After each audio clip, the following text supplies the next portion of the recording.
Viewers, welcome back to my channel. நம்மளோட தோட்டத்துல இப்ப வாழை தாங்க போட்டிருக்கோம். வாழையோட தனித்தன்மை என்னன்னு பாத்தீங்கன்னா, அதிகமா மெயின்டைன் பண்ணும் அப்படிங்கிற அவசியம் இல்லைங்க. இப்போ ஒரு மழை நல்லா பெஞ்சதுனாலே ஒரு 10 நாளைக்கு தண்ணியை ஊத்தலைன்னா கூட அந்த வாழை வந்து எந்த வகையிலுமே டேமேஜ் ஆகாது. அதே மாதிரி டு த எக்ஸ்டென்ட் ரொம்ப மழை பெஞ்சு தண்ணி தேங்கி நிக்குது அப்படின்னாலும் செடி வந்து அழுகி போகாது, வாடாது.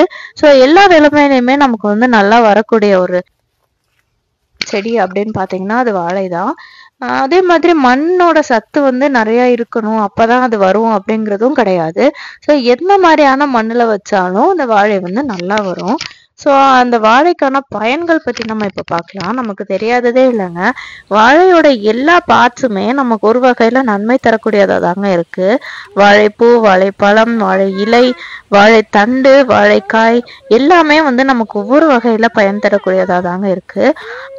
பழங்காலத்துல இருந்தே அந்த வாழை இலையில நம்ம சாப்பாடு போட்டு சாப்பிடுறது நம்மளோட தமிழ்நாட்டோட பாரம்பரிய வழக்கமா இருக்குங்க. அது எதனால அப்படின்னு பாத்தீங்கன்னா, அந்த இலையில வந்து மெக்னீசியமும் இரும்பு சத்தும் இருக்காங்க. ஸோ நம்ம சூடா வந்து நம்மளோட சாப்பாடு அதுல போட்டு சாப்பிடும் போது அந்த சத்துக்களும் சேர்ந்து நம்ம உடம்புல போகுதாங்க.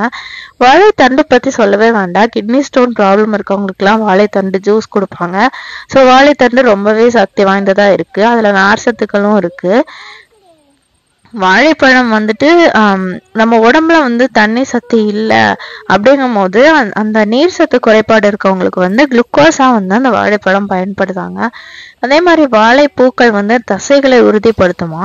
வாழைக்காயில வந்து மாவு சத்து அதிகமா இருக்கிறதுனால கொஞ்சம் கொஞ்சமா நம்மளோட உணவு வகைகள்ல அது சேர்த்துக்கிட்டாவே போதுமாங்க, நல்ல பயன் தரக்கூடியதா இருக்கும். ஸோ வாழையடி வாழை அப்படின்னு சொல்லுவாங்க. எதனாலனா எல்லா வகையிலுமே நமக்கு வந்து நன்மை தரக்கூடியதா தாங்க இருக்கு இந்த வாழை. ஸோ இந்த வாழை பத்தின இன்ஃபர்மேஷன் உங்களுக்கு பிடிச்சிருக்குன்னு நினைக்கிறேன். அதே மாதிரி நம்மளோட தோட்டத்துல பாத்தீங்கன்னா நம்ம இப்போ வந்து அடிக்கடி வந்து மெயின்டைன் பண்ண முடியல, நான் வந்து வேற இடத்துல இருக்கேன், என்னோட தோட்டம் வந்து வேற இடத்துல இருக்கு அப்படின்னா கூட நம்ம வந்து அந்த வாழை வச்சுட்டோம்னா நம்ம அப்பப்போ பார்த்துக்கிட்டா கூட போதுங்க. வாழை வந்து என்னைக்குமே அந்த வாடிராது. ஸோ வந்து மெயின்டைன் பண்றதுக்கும் நமக்கு ஈஸியா இருக்கும். அதே மாதிரி உயர் ரத்த அழுத்தம் இருக்கவங்க, கல்லீரல் பாதிப்பு இருக்கவங்க, முகப்பருவுக்கு கூட வந்து இந்த வாழை வந்து நல்ல ஒரு மருந்தா இருக்குங்க. அது மட்டும் இல்லாம இருமல், சுவாச பிரச்சனை, மலச்சிக்கல், வயிற்றுப்போக்கு, ரத்தப்போக்கு அது எல்லாத்துக்குமே வந்து வாழையோட ஜூஸ் தான் அவங்க குடிக்க சொல்றாங்க. அது ரொம்ப நல்லதுன்னு சொல்றாங்க.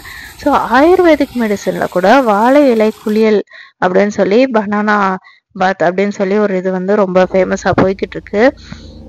ஸோ அது வந்து நம்மளோட உடம்புல இருக்க நச்சுத்தன்மையும் கொழுப்பு தேவையில்லாத கொழுப்புகளும் நீக்கும் அப்படின்னு சொல்லி சொல்றாங்க. ஸோ அது வந்து ரொம்ப இப்போ ஃபேமஸ் ஆகிக்கிட்டு இருக்கு.